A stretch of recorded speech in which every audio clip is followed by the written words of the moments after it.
Hello, bienvenue au podcast Nick et Phil. Je sais plus c'est le combienième épisode. Moi, c'est Nick. Moi, c'est Phil. Alright, Phil. Je pense qu'on est à l'épisode 8, mais je suis pas certain. 9. Épisode 9. Épisode 9. Épisode 9. Épisode Ouais. 9. Donc, encore une fois, on garde la même structure que d'habitude. Trois sujets qu'on va parler cette semaine. Donc, on a premièrement trois équipes qui sont en surge, font une poussée dans les classements qu'on va parler pour la course aux séries. Ensuite, on va passer à des commentaires faits par le meilleur joueur au monde, Connor McDavid, suite à une défaite contre le Lightning de Tampa Bay. Et on finit comme d'habitude avec notre Habs Corner. Donc, les trois équipes, je pense qu'on peut les nommer, puis après ça, on commencera par celle que tu veux. On a les Sénateurs d'Ottawa, les Blue Jackets de Columbus et les Prédateurs de Nashville. Philippe, y a-t-il une équipe que tu veux qu'on commence? Euh, Écoute, moi, je commencerai par les prédateurs parce que c'est le plus facile à expliquer et c'est celle qui, selon moi, a le plus de chances de rester. Ok. Donc, on va commencer. Prédateurs de Nashville, qui se sont emparés du deuxième wild card dans l'Ouest, avec maintenant 77 points. Mhm. Euh, 3 points d'avance sur les Kings, euh, 5 points d'avance sur le Kraken et les Jets. Puis là, ben, je ne mentionnerai pas les Sharks là, parce que les Sharks sont à 7 points de retard sur les Predators. Euh, Écoute, à part ça, c'est vraiment une équipe, je pense que tu me diras si je me trompe, mais les vétérans se sont levés au bon moment. Ils ont Ouais. vu l'opportunité, puis c'est ça qui les a fait mener sur cette séquence-là. Une séquence de 7 victoires, 2 défaites, une défaite en prolongation, 5 victoires d'affilée à leurs 5 derniers matchs. Ouais. Je pense que c'est pas mal aussi simple que ça. Tu sais, je pense que tu avais mentionné dans notre talk avant qu'on commence Ryan O'Reilly et Steven Stamkos. Là. C'est sûr que ces gars-là, quand ils ont vu le classement, peu importe t'es qui, même si tu fais partie de l'équipe des Canucks, qui est déjà éliminée statistiquement, des séries éliminatoires, même si tu es dans cette équipe-là, tu regardes le classement, tu regardes comment ça se passe un peu ailleurs dans la ligue, c'est normal. Donc, j'imagine que quelqu'un dans la chambre des prédateurs a regardé ça puis ils se sont dit, ben écoute, le meneur de notre division Pacifique est à 84 points en ce moment, qui est les Ducks. Et les Ducks sont 14e dans la ligue. Ça, on en a parlé un petit peu avant, là. Les C'est Ducks ça. sont Les 14e dans prédateurs, la ligue. étant dans la centrale, eux autres sont capables de Exact. monter Alors, quand eux autres, même. ils regardent ça, puis ils sont comme, ben là, ils sont 14e dans la ligue, on peut atteindre ça. Même si notre saison est un peu l'enfer, même si l'année passée c'était atroce, même s'il y a 2 ans, ça a commencé à dégringoler vraiment intense. Tu sais, on voit qu'il y a eu des répercussions dans l'organisation, mais cette année, ils ont une chance. Et les prédateurs la saisissent en ce moment. Là. Ils sont vraiment en train de se distancer de petit peu par petit peu, mais d'une victoire à l'autre, là, il commence à espacer un petit peu l'écart entre les Kings et eux. Donc, c'est quand même intéressant de les voir pousser pour ça. Et c'est vraiment Stamkos, O'Reilly qui sont vraiment à la tête de ça. Et qui aurait cru qu'en échangeant Michael McCarron, l'équipe se ressaisirait? Ben, ils ont des bons joueurs qui ont fait leur entrée dans l'alignement. Ouais, On a un jeune comme Fedor Svechkov qui a joué quelques matchs. Euh, mais c'est vraiment, comme on l'a souligné, c'est les joueurs c'est les vétérans. d'expérience qui ont vraiment soulevé cette équipe-là. On a Stamkos, O'Reilly, Marchessault, Philippe Forsberg qui a scoré un gros but cette semaine en prolongation pour eux. Mais on a quelques jeunes joueurs quand même que je tiens à souligner qui sont dans l'alignement et qui apportent un peu plus de vitesse, je pense, puis une belle énergie euh, au, au, ben, aux Preds, ce qui manquait un peu. Puis, ils n'ont pas nécessairement des grosses stats, là, mais euh, c'est quand même une énergie le fun à avoir pour eux. Tu sais, on a un jeune comme Matthew Wood présentement qui est ton deuxième centre. Zach Lheureux qui a signé une prolongation de contrat justement avec les Oui, Prédateurs. Je l'ai mentionné, mais Fedor Svechkov. On a Joachim Kemmel aussi qui a joué ses premiers matchs dans la Ligue nationale. On a Reed Schaefer, qui, si je ne me trompe pas, c'est le frère de Matthew Schaefer, mais là, c'est ça que je suis en train de regarder, en fait, là. je ne suis pas certain de ce que j'avance là. La défense, on a un jeune comme Ryan Ufko qui a scoré l'un des plus beaux premiers buts de l'histoire, genre pour un jeune qui score son premier Ouais. but national. Décide juste de déculotter tout le monde. Puis il faut pas oublier que, tu sais, là, dans la galerie de presse, qui sont healthy scratch, mais tu as deux jeunes de 24 ans qui peuvent quand même apporter de la vitesse et un côté physique. Dans le cas de Ozzy Weisblatt, là, je parle de Ozzy Weisblatt et Justin Barron. Barron, on l'a connu avec les Canadiens, capable de jouer quelques matchs, un défenseur de profondeur. Ouais. Euh, Weisblatt, tu as besoin d'un gars qui va peut-être se lever pendant. Si tu fais des séries, tu vas avoir besoin d'un gars qui est capable de se lever et de distribuer des bonnes mises en échec. Weisblatt est capable de le faire. Là. Il est très On l'a capable, ouais. on l'a vu plus tôt cette année, puis il est très capable de faire ça. Puis tu sais, as des jeunes joueurs dans la Ligue américaine aussi que tu peux rappeler comme Ryder Rolston, David Edstrom. Euh, Moi, je suis pas inquiet pour les Prédateurs. Je suis même assez impressionné de ce qu'ils ont réussi à faire présentement. Euh, tu sais, je vais aller voir justement les statistiques des joueurs des Prédateurs parce que je suis juste curieux présentement de voir euh, qui a les meilleures stats là, pour eux parce que C'est Evangelista Forsberg, Stamkos, O'Reilly, Yossi et I guess Shea, mais c'est principalement Yossi qui domine à la défense. ok. Mais je sais qu'il a aussi quand même raté beaucoup de matchs cette Ouais, saison. Là. Ça il a y a ça. été une saison avec beaucoup de blessures pour lui, malheureusement. Mais tu sais, c'est ça, tu regardes cette équipe-là, puis c'est quand même deux marqueurs de 30 buts en Forsberg et Stamkos. Euh, T'as beaucoup de joueurs. Tu sais, l'acquisition, non, je sais pas dire l'acquisition, on a échangé Michael Bunting. Mais justement, Ouais. je pense qu'en échangeant ces joueurs-là, ça a permis À des jeunes à joueurs des de. jeunes de prendre la place, puis d'amener de l'énergie. Puis c'est ça qu'on. Tu sais, personne ne s'attendait à voir les Prédateurs dans une course aux séries après la date limite en ayant échangé un gars comme Bunting et un gars comme Michael McCarron. Non, mais Euh, si ça marchait pas, ça marchait pas. Moi, c'est je pense ça. que c'était des bons moves. Tu sais, ils allaient pas Ouais. re-signer l'année prochaine. C'était des UFA. Puis, écoute, pas vrai. Moi, je suis quand même impressionné que ça ait fonctionné. C'est un petit gamble que tu prends en tant que GM parce Mm. que c'est ça ou c'est rien. Puis, ça a fonctionné pour les Prédateurs, du moins pour l'instant. S'ils font les séries, écoute, à Nashville, c'est quand même une atmosphère assez intense qui peut vraiment apporter une énergie significative à une équipe comme les Prédateurs qui joue beaucoup sur les mises en échec puis vraiment Mm. un côté physique du jeu, plus Ouais. que, mettons, Puis, des équipes de l'Est. puis en série, on sait que le jeu se resserre. Nashville a quand même une bonne défensive, Oui, malgré le différentiel de moins 20 sur les buts. Là, on pourrait y revenir.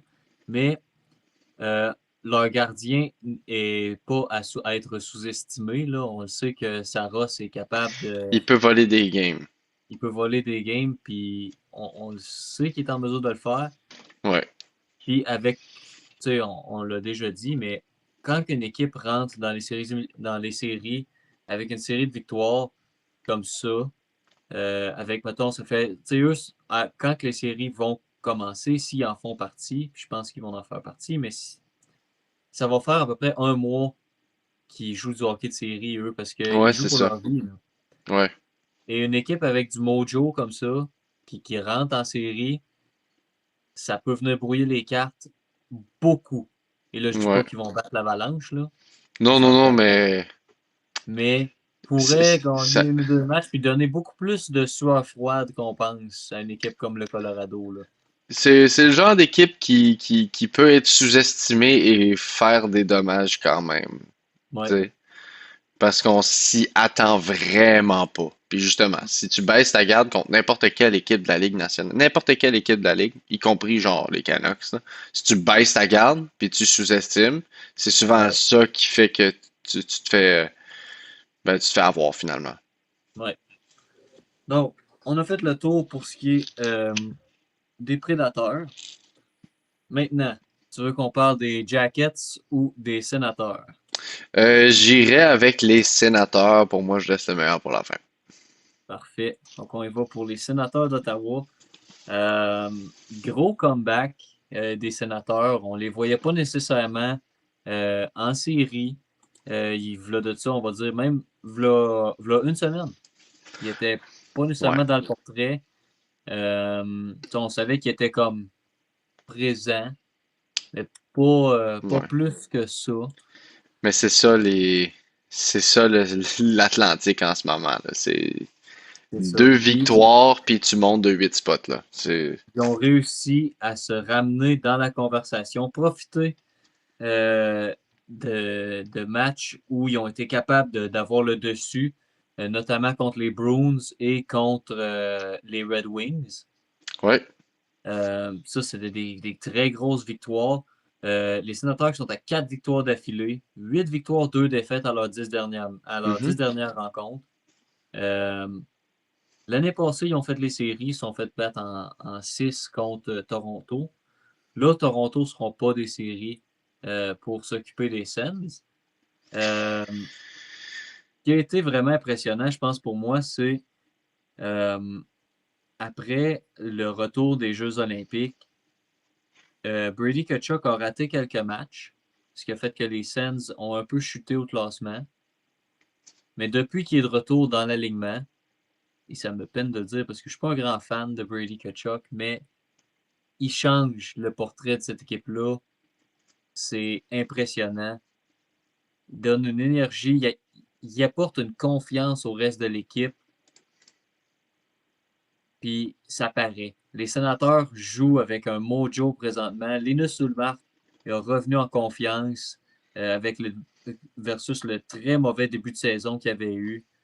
Euh, Là, tu amènes des jeunes joueurs comme Yakemchuk en plus. Là, on a Chabot qui a subi une drôle de mise en échec dans le match. Je pense que c'était contre les Red Wings, Oui. ouais, contre les Red Wings, où on a vu il a reçu un double échec sur le poignet, là. Ça pourrait leur coûter cher, mais présentement, les sénateurs, euh, c'est de la production de tout l'alignement, là, ce qui est assez plaisant à voir pour eux, là, surtout si tu es l'entraîneur-chef. Ouais, quand même impressionnant ce qu'ils réussissent à faire en ce moment-là, malgré le fait qu'ils ont eu plusieurs défaites au cours de la saison. Tu sais, avant, je te dirais février, ils ont eu quand même plusieurs défaites dans la division. Donc, tu sais, ils Ouais, ont perdu plusieurs matchs de 4 points, on dirait, avant même qu'ils réalisent l'importance. Ben, pas, ben, je suis sûr qu'ils réalisaient l'importance, mais je veux dire, on dirait que vu que c'était plus tôt dans la saison, ça avait moins d'importance que peut-être maintenant quand tu vois c'était à moins quel point urgent. la course est serrée, tu sais. Exact. Exact, exact, c'est exactement ça. Donc, je me dis que maintenant, ça va très bien. Tu as mentionné que le retour de Brady Tkachuk a fait qu'un peu l'équipe est changée ou est transformée ou est différente avec lui dans l'alignement. Je suis d'accord. L'offense, surtout l'avantage numérique, ça passe beaucoup par lui. Sa présence devant le filet, elle n'est pas à négliger. Il est excellent pour récupérer des rondelles sur la bande ou dans les batailles à un contre un. Euh, je ne, euh, je ne suis pas un fan des blessures qu'ils Non. ont. Euh, c'est quand même quasiment ta première paire de défenseurs, Ben, ou du moins c'est c'est ta deux première paire. défenseurs de moins dans ton top 4.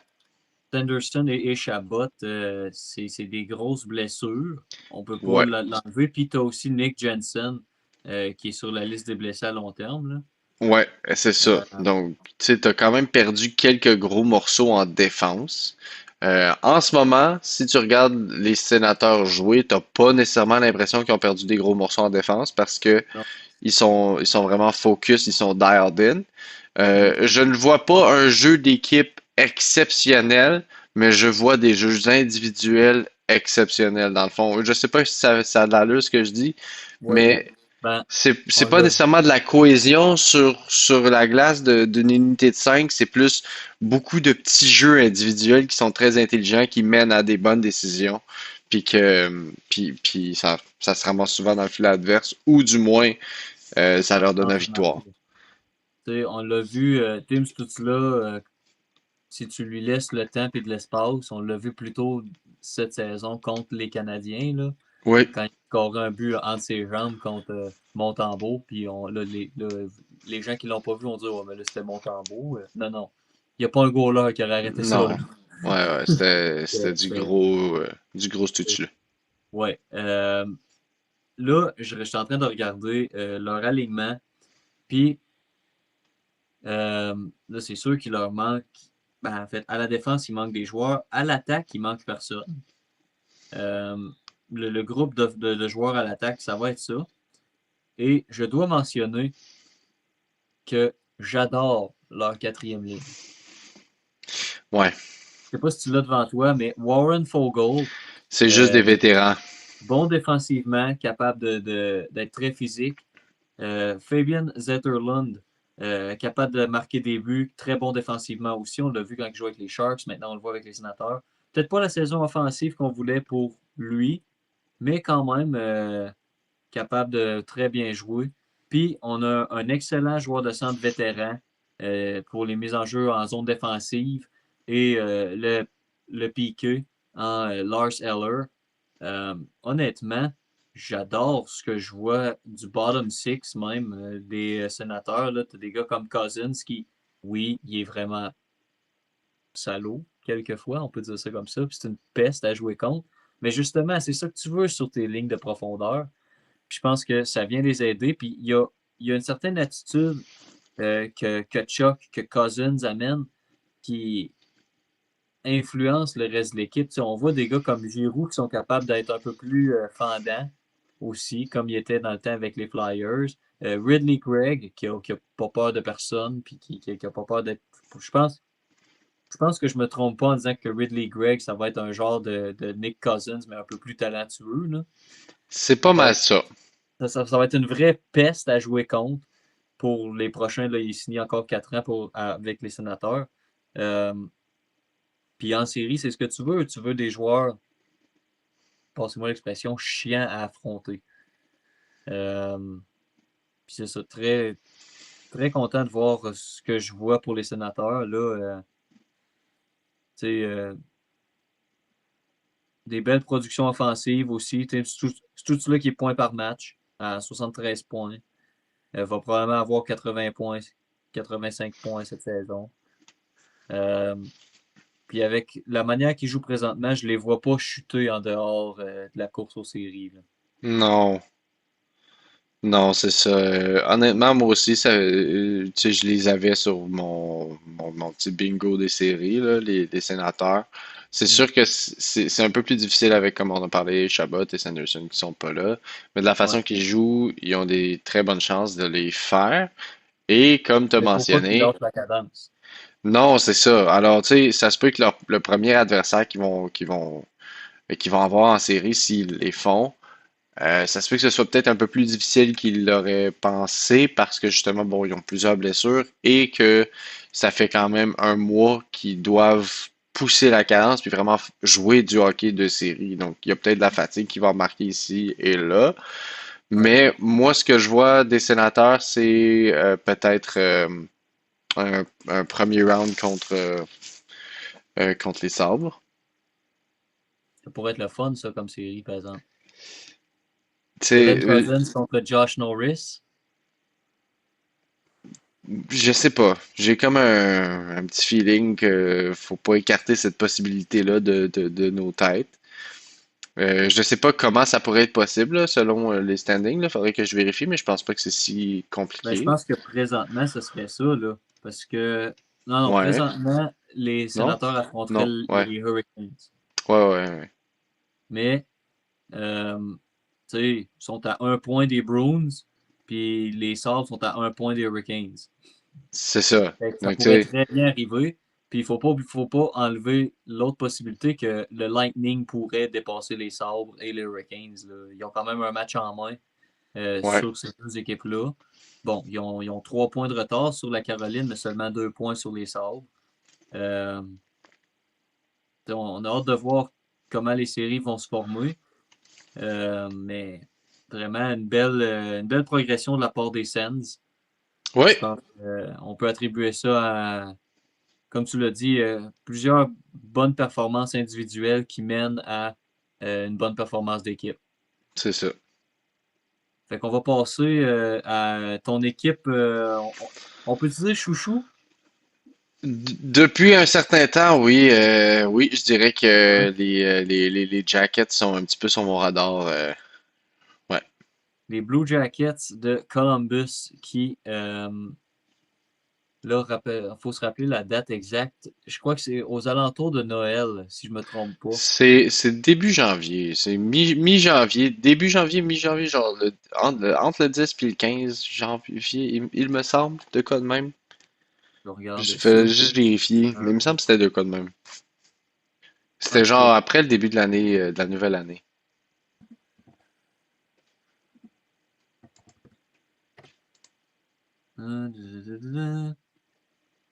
Ouais, en janvier.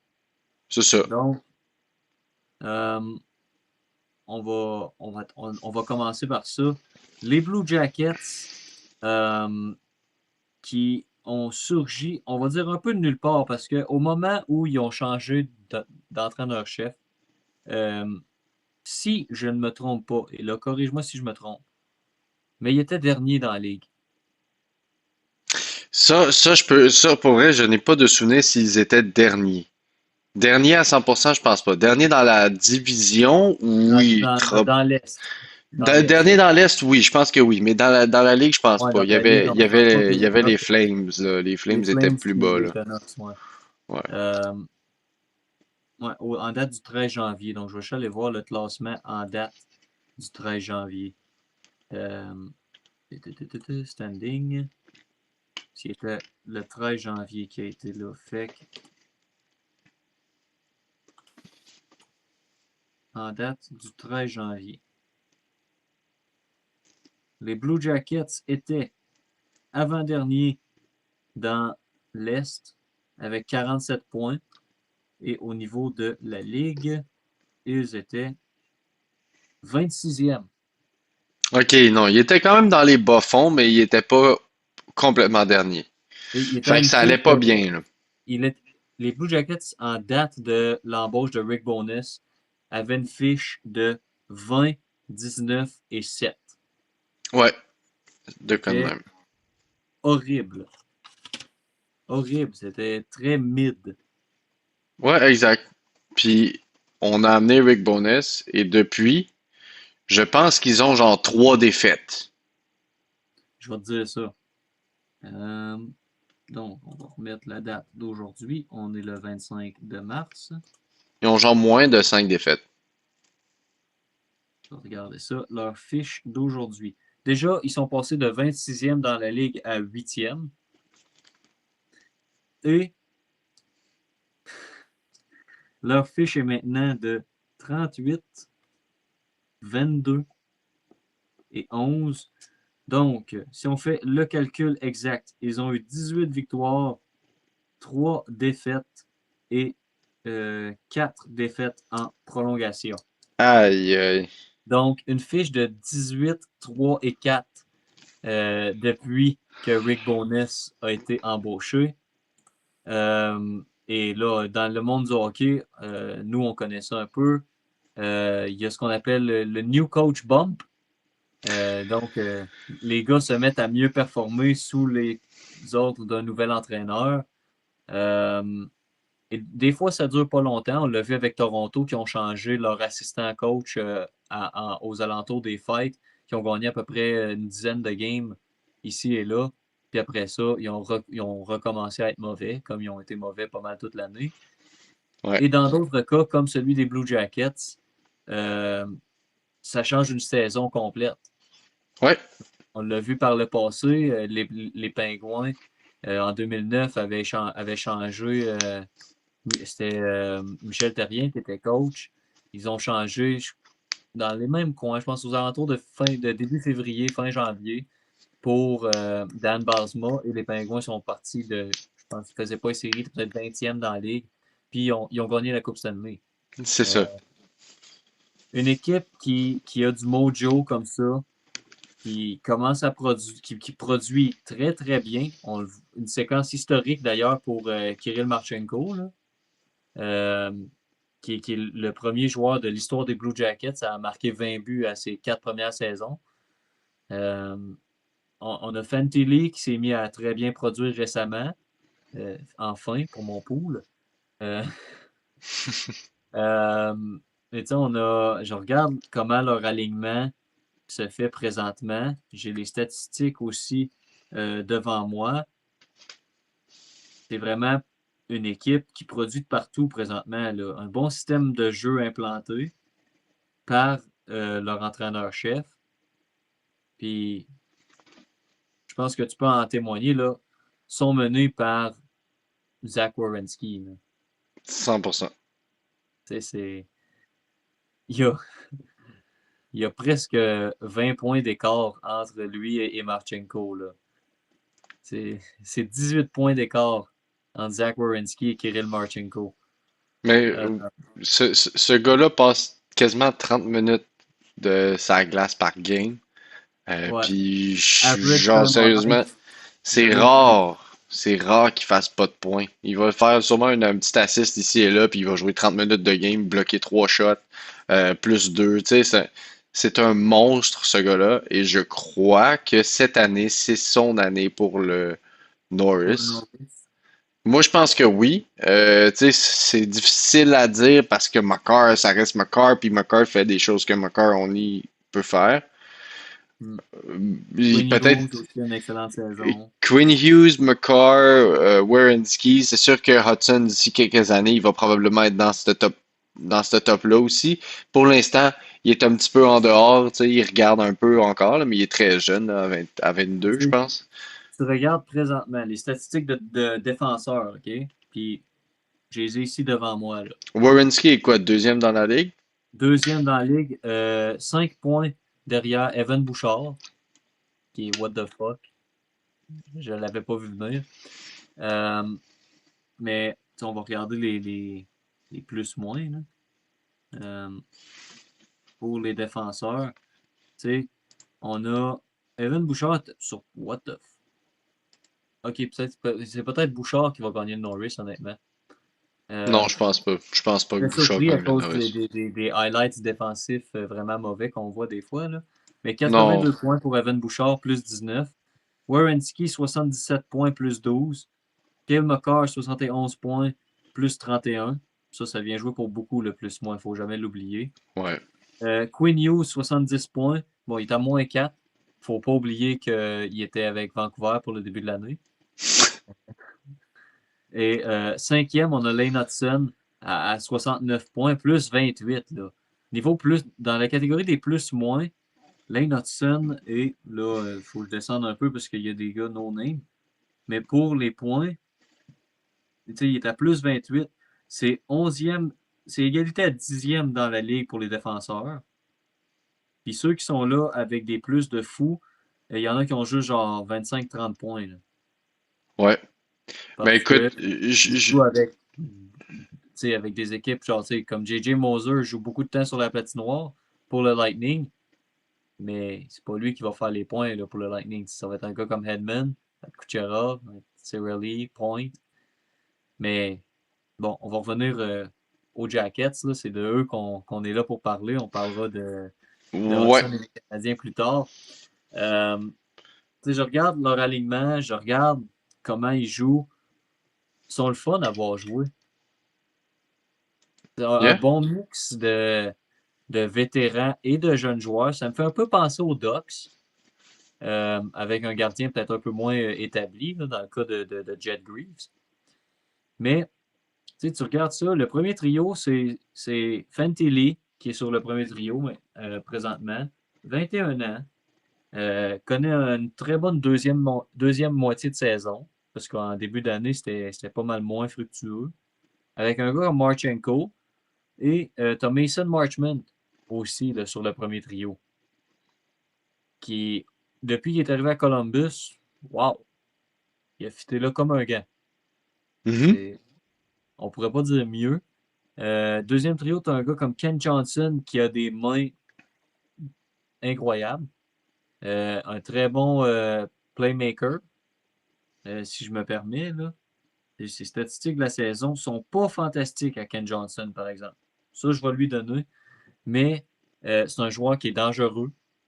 Puis je pense que le changement de coach lui a fait beaucoup de bien. Il avait été healthy scratch plusieurs fois euh, sous Dean Evison. Euh, Toi, je sais que tu es bien fan de leur centre de quatrième trio. Leur ailier de quatrième trio, pardon. Isaac Lundestrom, euh, qui est un ancien d'une autre équipe que tu aimes bien, là, un ancien des Ducks. Euh, mais qui est capable de jouer au centre, qui est capable de tout faire aussi défensivement. Puis, je sais pas si tu peux donner quelque chose, puis tu pourras embarquer par après si tu penses que, ben, si tu as quelque chose à dire là-dessus, mais on sait que les Blue Jackets, bon, leur capitaine, c'est Boone Jenner. Je ne sais pas quel genre de capitaine c'est. Je ne suis pas un assez grand connaisseur de la game de Boone Jenner. Mais c'est un gars qui a passé pas mal toute sa carrière avec les Blue Jackets. Par contre, je regarde le groupe d'attaquants et un gars que je sais qui amène beaucoup de leadership. Il est sur le troisième trio. Il a 29 ans. Et c'est la définition même d'un goon. C'est Mathieu Olivier. Et honnêtement, s'il y avait un joueur que je pouvais voler aux Blue Jackets pour mettre dans l'alignement du Canadien ou dans l'alignement des Pingouins, qui sont mes deux équipes préférées, c'est Mathieu Olivier. Ouais.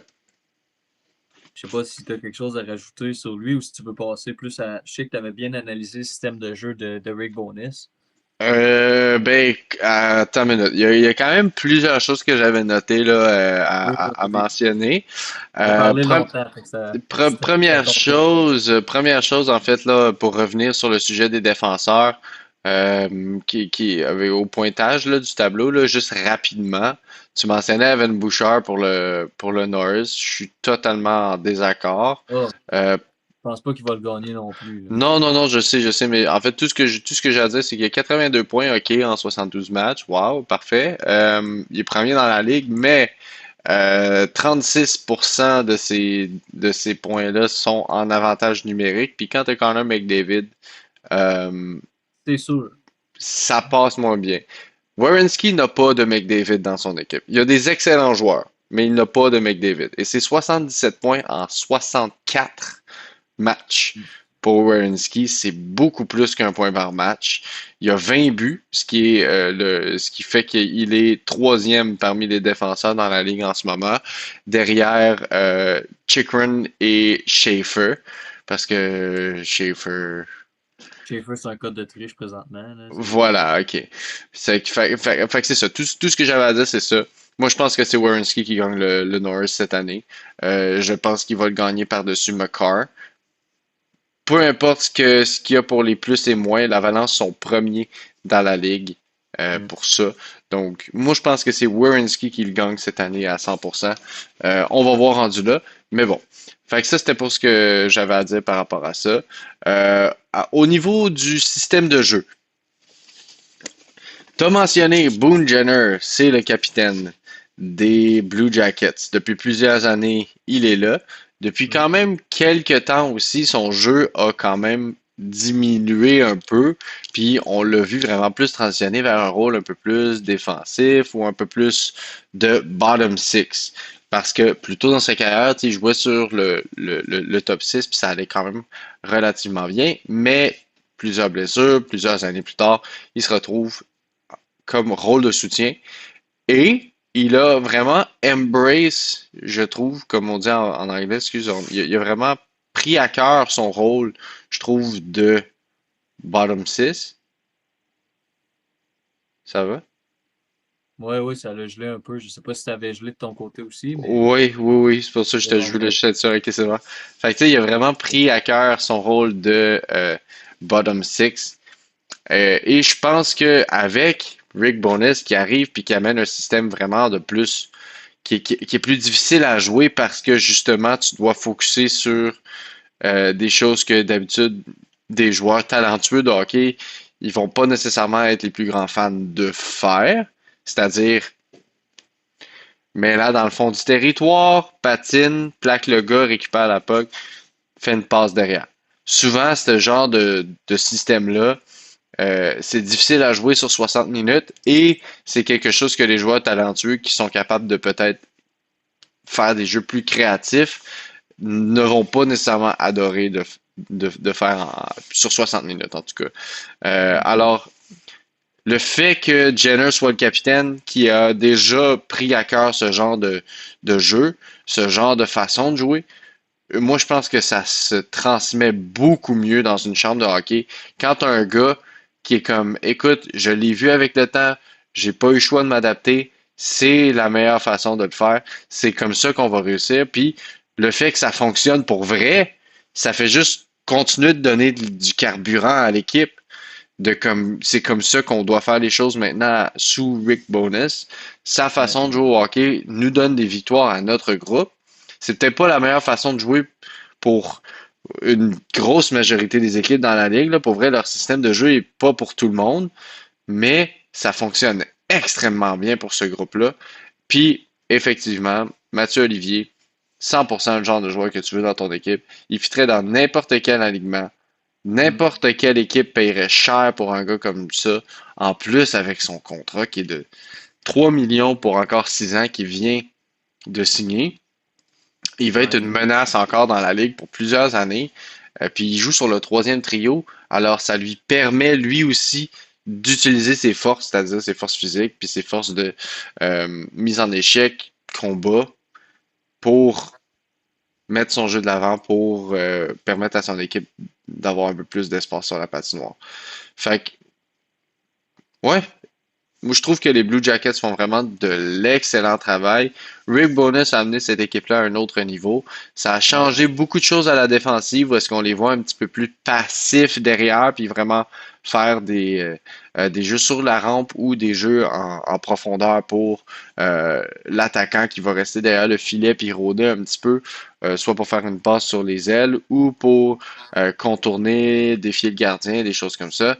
Donc vraiment, on voit un jeu très solide à 5 contre 5. Peut-être un petit peu de travail à faire sur les unités spéciales encore, mais à 5 contre 5, ça va beaucoup mieux que ça allait là, pour les Blue Jackets au début de la saison. Mm. Sinon, autre chose à mentionner.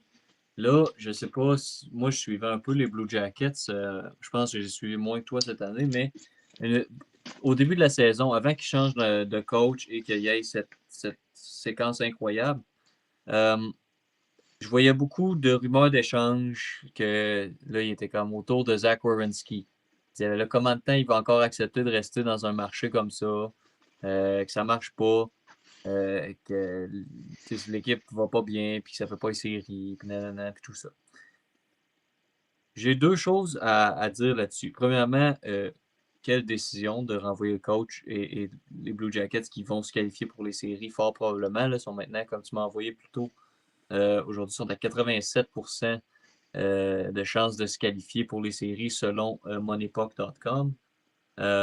Et ça fait 10 ans que Werenski est dans l'organisation des Blue Jackets.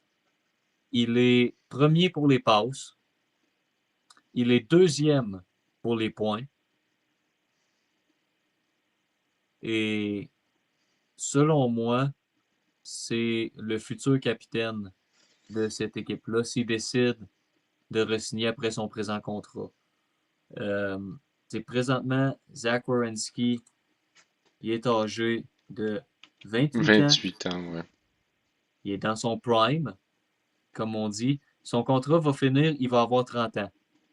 Il pourra signer un 5, 6, 7 ans même, si les Blue Jackets sont généreux avec lui.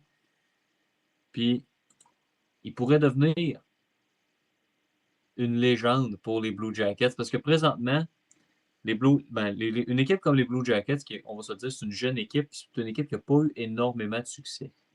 Euh, ils ont, à mon humble avis, une seule légende. Puis c'est Rick Nash. C'est tout. T'as pas d'autres. T'as des joueurs qui ont joué très longtemps, qui ont joué beaucoup de matchs. Les joueurs qui ont joué le plus de parties, justement, c'est Boone Jenner qui a joué le plus de parties dans l'uniforme des Jackets, avec 797. Il va jouer 800 matchs d'ici la fin de l'année, ce qui est quand même impressionnant. Après ça, tu as Rick Nash, 674, Werenski, 631. Tu n'as jamais un joueur des Blue Jackets qui a atteint 1000 matchs. Werenski pourrait Ouais. devenir le premier. Ouais, mais en même temps, atteindre 1000 matchs, souvent, ça inclut une carrière d'environ 15 ans, puis statistiquement, bon, la franchise existe depuis 26. C'est pas facile d'en trouver un qui t'offre aussi C'est longtemps dans sûr, une franchise. c'est sûr.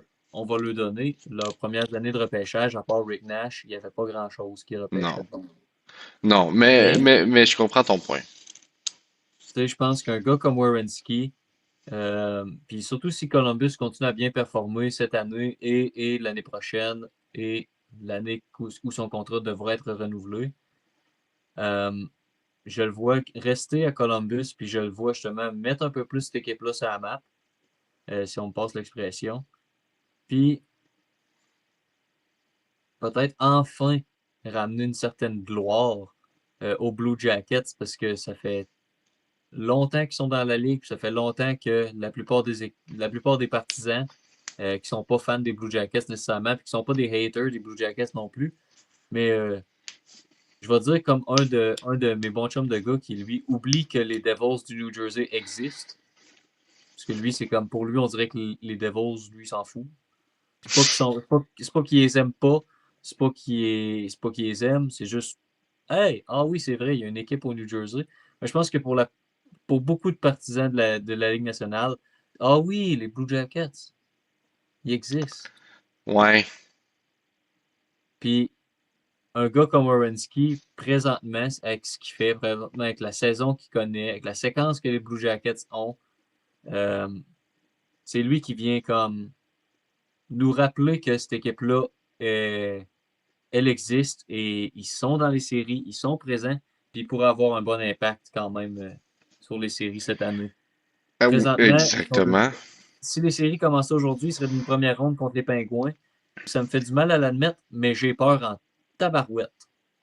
Les Blue Jackets sont sous-estimés sur tous les côtés, Mm. à part pour Werenski.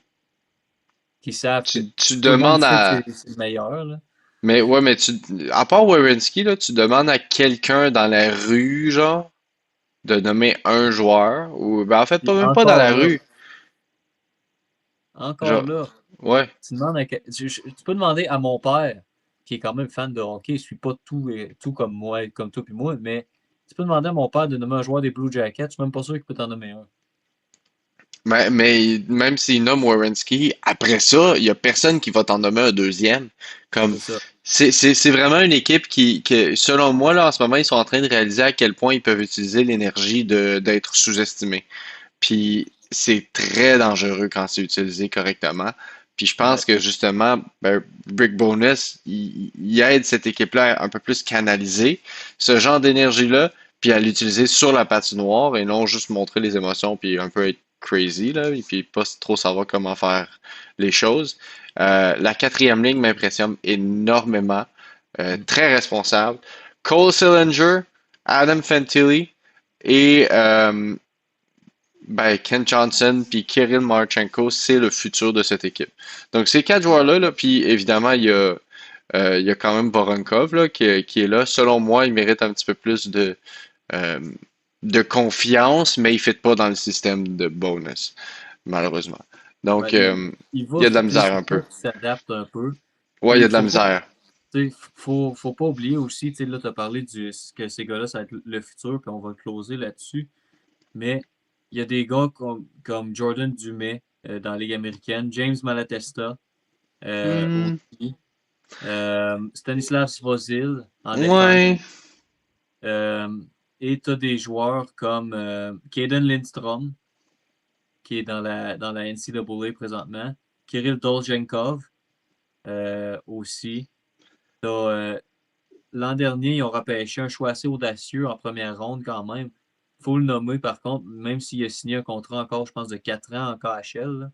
Mais Piotr Andreanov, qui est c'est un jeune joueur très hype là, comme gardien de but. Donc, le futur à Columbus, si tout se passe comme prévu, va être très plaisant.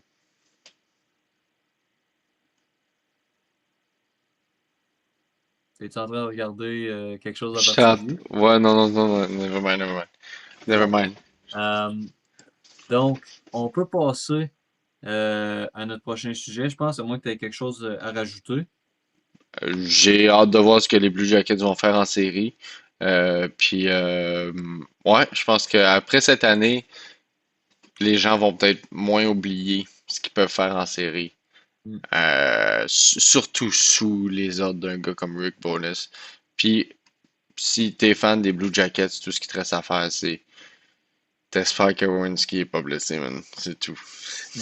Tout. Achetez vos billets pour les séries tout de suite, Columbus. Ouais. Bon, notre prochain sujet. Euh, bon, un sujet moins heureux. Parce que, La semaine passée, on a parlé des Oilers, puis cette semaine, on a eu des petits updates un peu plus juicy de la part ouais, des Oilers. oui, puis c'est ça qu'on va parler présentement. Les Oilers se sont fait battre par le Lightning de Tampa Bay la semaine passée. Je vais essayer de retrouver le score. Score. Oh, ça va être plus vite si je fais euh, standing. Et on a eu droit à un, un, un Connor McDavid, euh, comme tu l'as dit, unhinged. Ouais. Hors de En contrôle. fait, ouais, sans filtre euh, pour McDavid, là, qui vraiment, après cette défaite-là, on voyait la frustration qui s'était accumulée pendant tout le long de la saison euh, chez le capitaine des Oilers. C'est samedi, en fait, qu'ils ont perdu 5-2 contre le Lightning. Et juste avant ça, jeudi, ils avaient perdu 4-0 contre les Panthers. Euh, donc, c'est McDavid. On va commencer par ce qu'il a dit par rapport au Lightning, qui est une équipe qui était parfaitement coachée, parfaitement structurée, puis que quand tu réussissais à battre cette structure-là, il y avait, dans ses mots, one hell of a goalie, donc un très très bon gardien pour stopper les chances de marquer. Plusieurs personnes ont interprété ça comme un shot au coaching des Oilers, au reste de l'équipe, même au niveau d'effort mis par le reste de l'équipe. Euh, un des reporters lui a même demandé qu'est-ce que vous pourriez changer pour être à ce niveau-là. McDavid a répondu vous allez demander ça à mon coach, c'est une question de coaching, moi je suis là pour jouer.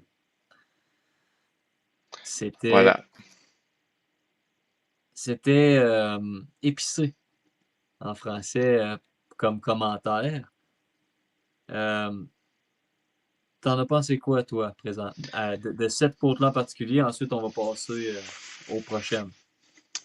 Celle-là, rapidement, je te dirais que pour l'affaire du coaching du Lightning, c'est simplement qu'il a joué pour John Cooper Cooper, pendant Blanchard. les Olympiques. Moi, pour celle-là en particulier, moi, je vois pas de malice nécessairement envers le coaching de nos blocs.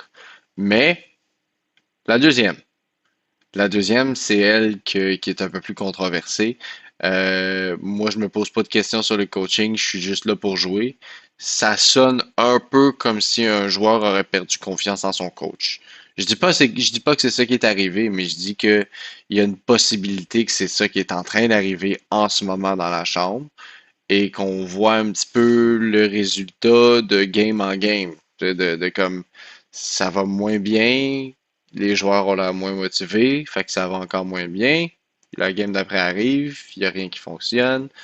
Commentaire après le média, la morale redescend. Prochain commentaire. Oui, ben écoute, moi je vais dire vite vite ce que moi j'en pensais. Tu sais, c'est ça. Je pense que tu sais, je pense pas qu'il y avait aucune malice, comme tu dis dans les commentaires au début. Est-ce qu'il a perdu confiance en son coach? Possible. Mais je pense que tu vois un McDavid qui sent que la saison est pas comme il voulait. Euh, Puis qui se rend compte là, de la position où est son équipe présentement, là. Ouais. Puis ça mène aussi à l'autre commentaire qu'il y a eu. Là, je vais le lire en anglais, puis ensuite on fera la traduction, là. Mais il a parlé de la course aux séries dans la Pacifique. Et il a appelé ça ce qu'il a dit, c'est It's a pillow fight right now. We are fortunate to play in this division. A lot of teams are fortunate to play in this division. We're thankful not to have lost any ground. That being said, we have to find a way to win some games here on the road. We have to make up some ground. Voilà. On Très voit standard. très standard, appeler ça un combat d'oreiller. Euh, c'est assez comique. Euh, je pense que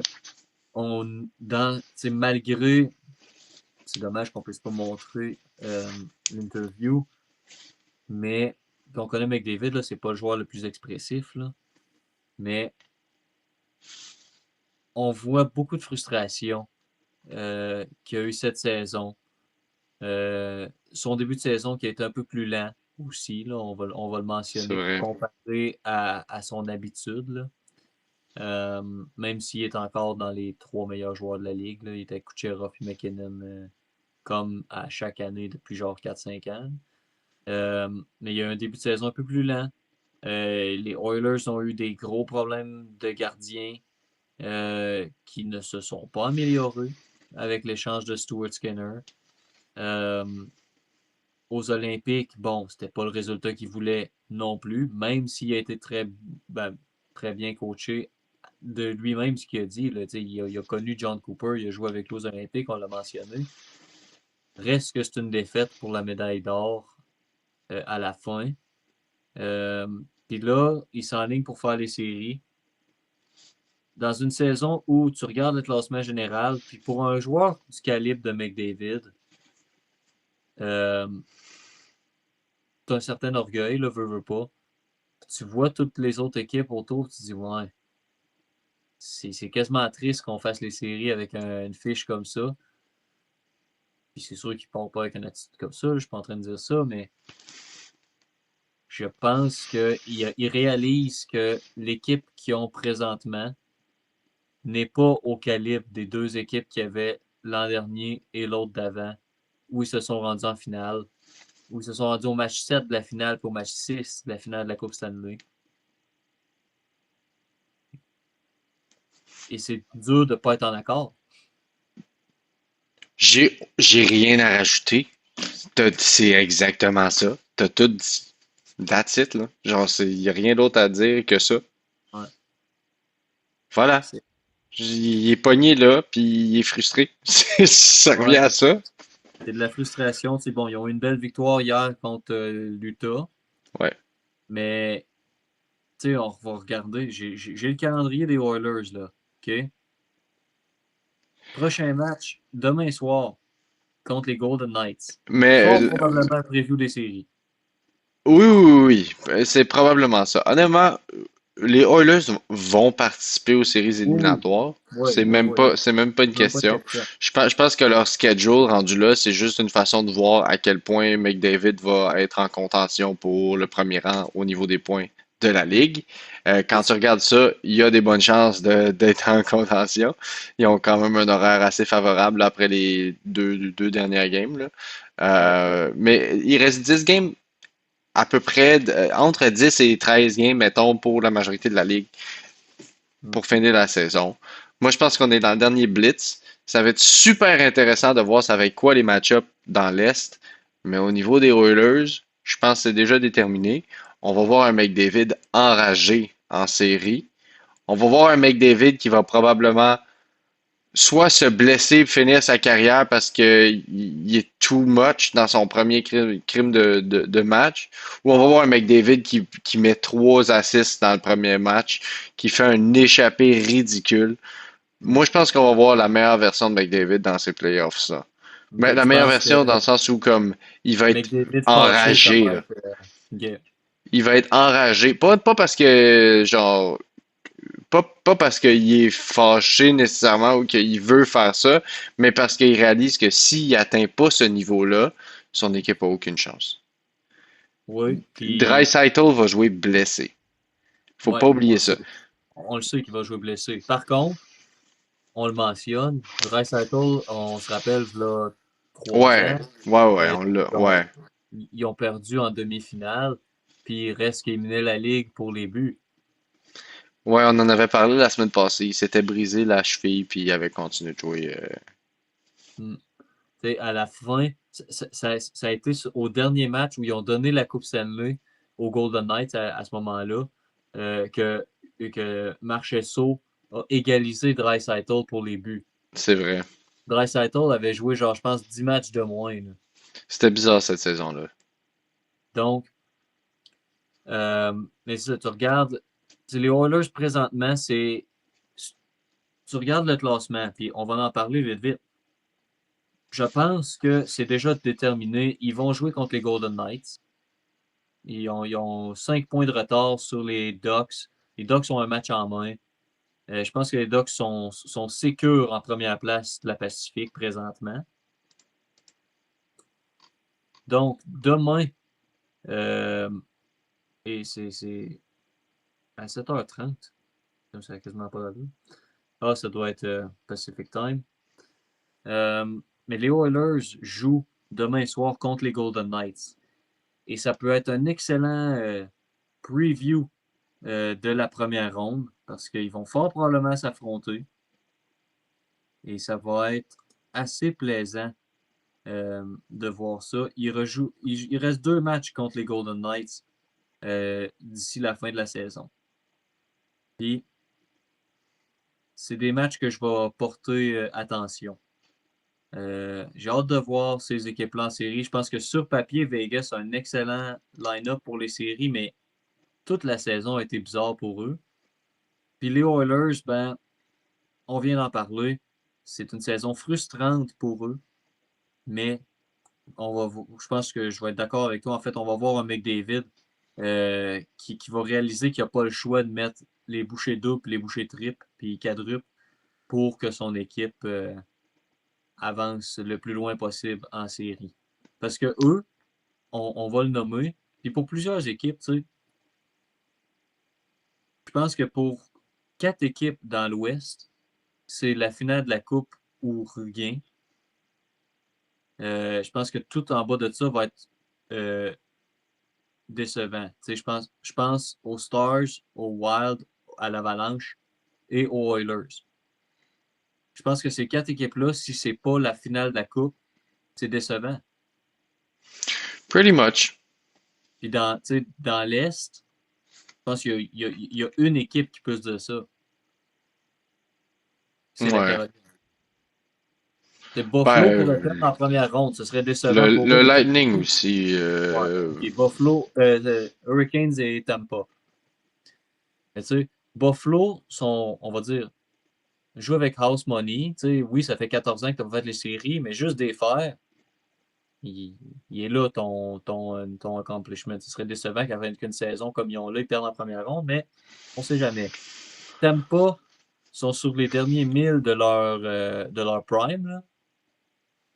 Eux autres aussi, comme tu l'as mentionné, c'est la coupe ou rien.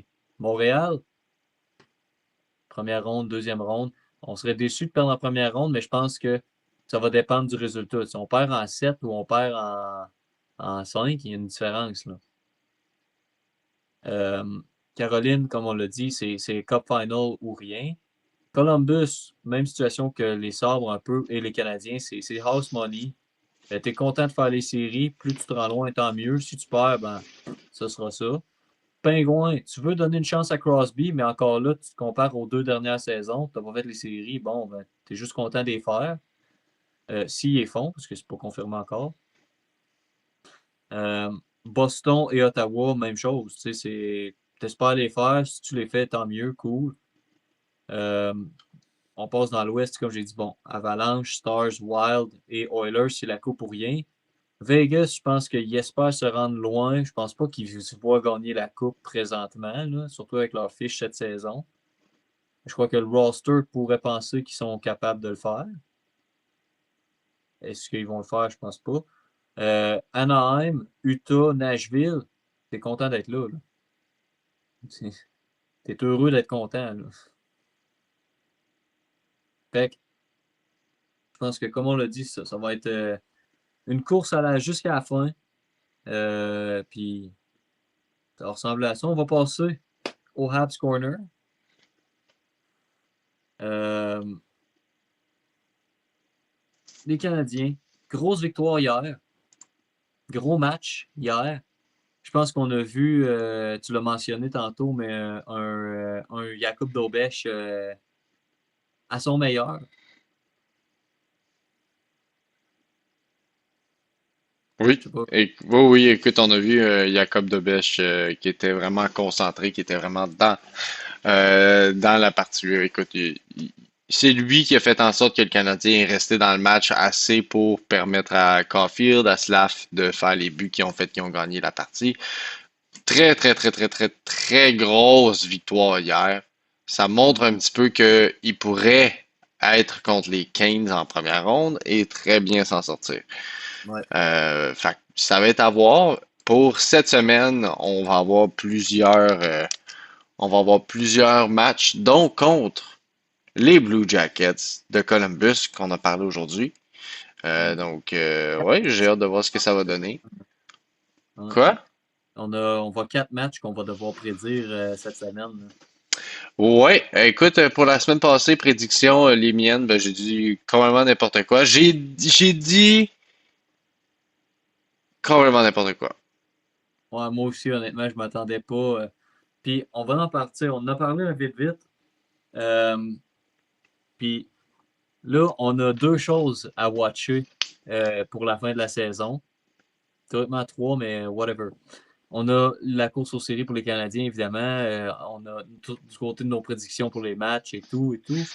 Euh, et on a Cole Caulfield, The Race to 50.